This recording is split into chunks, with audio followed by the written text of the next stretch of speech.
उत्तर प्रदेश के एक छोटे से गांव रामपुरा में रघु नाम का एक गरीब चरवाहा रहता था। कच्चा घर, टूटी छत और 2 बकरियां ही उसकी संपत्ति थी। माँ बीमार रहती और पिता का देहांत कई साल पहले हो चुका था। सुबह होते ही गांव में मुर्गे की बांग सुनाई देती और रघु अपनी लाठी लेकर बकरियां चराने निकल जाता। हल्की ठंडी हवा चल रही थी, खेतों में ओस की बूंदें चमक रही थीं। रघु बेटा, ज्यादा दूर मत जाना और दोपहर को जल्दी लौट आना। माँ चिंता मत करो, मैं जल्दी आ जाऊंगा और आज कुछ ज्यादा दूध बेचकर दवाई भी लाऊंगा। रघु की उम्र मुश्किल से 16 साल थी, लेकिन जिम्मेदारियां किसी बड़े आदमी जैसी थीं। रघु अपनी बकरियों को लेकर गांव के बाहर हरे मैदान में पहुंचा। अरे रघु, कब तक बकरियां चराएगा? शहर जा, कुछ बड़ा कर। श्याम, हर किसी की किस्मत अलग होती है। मेरी दुनिया तो यहीं गांव में है। श्याम हंसते हुए चला गया, लेकिन रघु के मन में हल्की चुभन रह गई। रघु पढ़ना चाहता था, पर गरीबी ने स्कूल छीन लिया। उस रात रघु ने आसमान की तरफ देखा और मन ही मन कहा, हे भगवान, मेरी माँ ठीक हो जाए और मुझे मेहनत का फल मिले। दिन गुजरते गए। रघु सुबह चरवाही करता और शाम को पढ़ाई। माँ की तबीयत धीरे धीरे सुधरने लगी। एक दिन गांव में खबर फैली कि प्रधान जी की भेड़ें खो गई हैं। अगर मेरी भेड़ें नहीं मिली तो पूरे गांव को सजा दूंगा। रघु आगे बढ़ा। प्रधान जी, मैं ढूंढने की कोशिश करूंगा। अरे खुद की बकरियां नहीं संभलती, ये भेड़ें ढूंढेगा। रघु ने हार नहीं मानी। उसने जंगल के रास्तों पर ध्यान से पैरों के निशान देखे। उसे लगा कि भेड़ें नदी की तरफ गई हैं। वहां कुछ भेड़ें कांटों में फंसी थीं। वो उन्हें धीरे धीरे छुड़ाकर वापस लाया। उन्होंने इनाम में 2000 रुपए दिए। बरसात का मौसम खत्म हो चुका था। खेतों में हरियाली छाई हुई थी। हल्की धूप और ठंडी हवा का संगम गांव रामपुरा को और भी खूबसूरत बना रहा था। रघु अब पहले से ज्यादा समझदार हो चुका था। सुबह चरवाही, दोपहर में दूध बेचना और शाम को पढ़ाई, यही उसकी दिनचर्या बन गई थी। लेकिन जिंदगी हर मोड़ पर इंसान की परीक्षा लेती है और रघु की असली परीक्षा अभी बाकी थी। सुबह सुबह रघु अपनी बकरियों को लेकर नदी के किनारे वाले खेतों की तरफ जा रहा था। ओस की बूंदें घास पर मोती की तरह चमक रही थीं। आज बकरियां यहीं चरेंगी। घास भी हरी है और पानी भी पास में है। वो जमीन में एक पेड़ के नीचे जाके बैठ गया और किताब निकालकर पढ़ने लगा। तभी उसकी नज़र थोड़ी दूर मिट्टी में पड़े एक छोटे से चमड़े के थैले पर पड़ी। रघु पहले तो अनदेखा करना चाहता था, लेकिन मन में जिज्ञासा हुई। वो उठकर उस थैले के पास गया। उसने थैला उठाया। भारी लग रहा था। धीरे से खोलकर देखा, अंदर एक सोने की अंगूठी और कुछ नोट रखे थे। रघु के हाथ कांप गए। गरीबी में पले रघु के लिए इतने पैसे बहुत मायने रखते थे। माँ की दवा, घर की मरम्मत। अगर मैं इसे रख लूं तो कौन जानेगा? यहाँ तो कोई नहीं है। वो कुछ देर चुप बैठा रहा। हवा तेज चलने लगी, जैसे प्रकृति भी उसे सोचने पर मजबूर कर रही हो। अचानक उसे माँ की बात याद आई। बेटा, गरीब हैं तो क्या हुआ, ईमान मत खोना। ईमान ही असली दौलत है। रघु की आंखें भर आईं। नहीं, ये मेरा नहीं है। मैं इसे वापस करूंगा। मैं चोरी नहीं करता। गरीब हूँ पर ईमानदार दूँ। उसने थैला कसकर पकड़ा और बकरियों को समेटकर गांव की ओर चल पड़ा। गांव की चौपाल पर उस समय कई लोग बैठे थे। सेठ रामलाल भी चिंतित मुद्रा में इधर उधर देख रहे थे। अरे, किसी को मेरा छोटा चमड़े का थैला दिखा क्या? खेत की तरफ गिर गया है, उसमें जरूरी सामान था।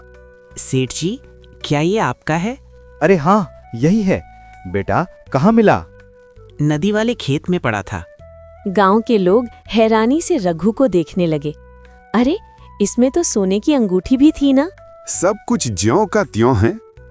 रघु, तुमने आज पूरे गांव का सिर ऊंचा कर दिया। चौपाल में सन्नाटा छा गया। सेठ रामलाल ने जेब से 1000 रुपए निकाले। रघु ने हाथ पीछे कर लिया। सेठ जी, मैंने सिर्फ अपना फर्ज निभाया है, इनाम की जरूरत नहीं। गांव वाले एक दूसरे का मुंह देखने लगे। ठीक है, अगर पैसे नहीं लोगे तो एक और प्रस्ताव है। मेरी किराने की दुकान पर काम करोगे, पढ़ाई भी जारी रख सकोगे। रघु ने एक पल सोचा, अगर शाम को पढ़ने की छुट्टी मिले तो मैं तैयार हूँ। अगले दिन से रघु दुकान पर काम करने लगा। सुबह चरवाही, दोपहर दुकान और शाम पढ़ाई। दुकान पर वो तेजी से हिसाब किताब सीखने लगा।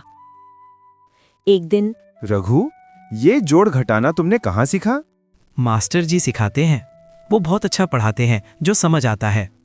सेठ ने मन ही मन सोचा, ये लड़का आगे जरूर बढ़ेगा। लेकिन हर कोई खुश नहीं था। शाम को रघु की तरक्की चुभने लगी। देखना, ज्यादा ईमानदारी दिखाने वाला एक दिन पछताएगा। एक दिन शाम ने दुकान से चुपके से साबुन की टिकिया उठाकर छुपा दी। शाम को सेठ को हिसाब में कमी दिखी। रघु, आज एक साबुन कम है। रघु घबरा गया। तभी शाम हंसते हुए आया। शायद ईमानदारी कहीं खो गई। रघु की आंखों में आंसू आ गए, लेकिन उसने शांत रहना चुना। तभी गांव के एक छोटे लड़के ने सच बता दिया। सेठ जी, श्याम भैया ने छुपाया था। सच सामने आ गया। श्याम शर्मिंदा हो गया। माफ करना रघु, मैं जल गया था। गलती से सीख लो बस। गलती मानना सच से बड़ा होता है। सेठ ने रघु के कंधे पर हाथ रखा। आज से तुम मेरे लिए सिर्फ नौकर नहीं, बेटे जैसे हो। शाम को घर लौटकर रघु ने सारी बात माँ को बताई। मुझे पता था मेरा बेटा कभी गलत रास्ता नहीं चुनेगा। रघु ने माँ के हाथ पकड़े। आपकी सीख ही मेरी ताकत है। आपकी और बाबा ने मुझे सिखाया है ये संस्कार। अब गांव में लोग रघु को अलग नजर से देखने लगे। जहां पहले लोग उसे गरीब चरवाहा कहते थे, अब कहते, वो देखो ईमानदार रघु आ रहा है।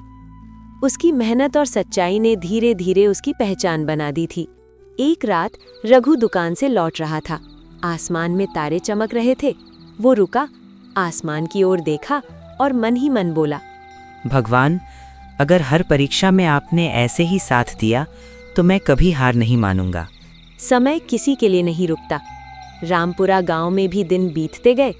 रघु अब सिर्फ एक चरवाहा नहीं रहा था, वो समझदार, जिम्मेदार और मेहनती युवक बन चुका था। उसकी ईमानदारी की चर्चा आसपास के गांवों तक पहुंचने लगी थी। लेकिन असली बदलाव अभी बाकी था। किस्मत एक और मोड़ लेने वाली थी। सुबह का समय था। रघु दुकान का हिसाब कर रहा था।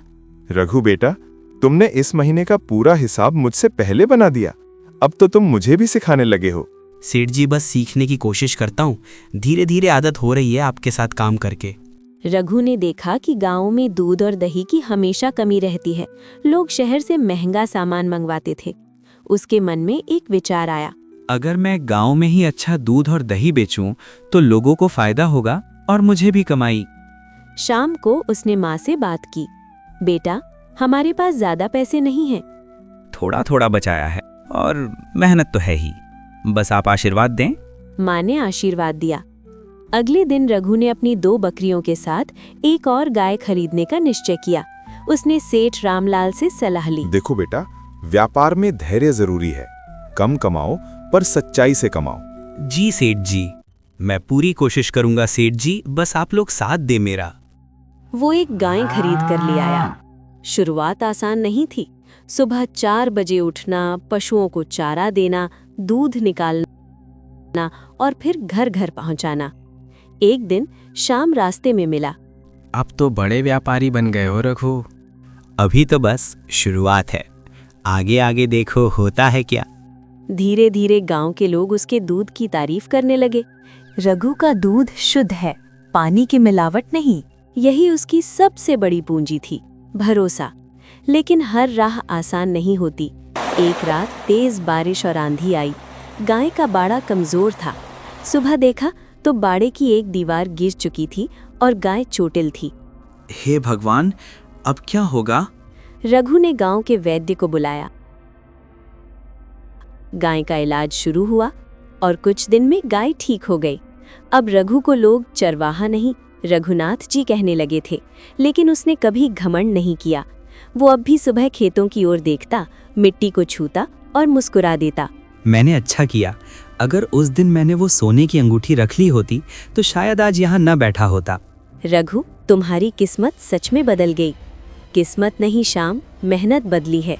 हवा में ठंडक थी, लेकिन रघु के दिल में आत्मविश्वास की गर्मी।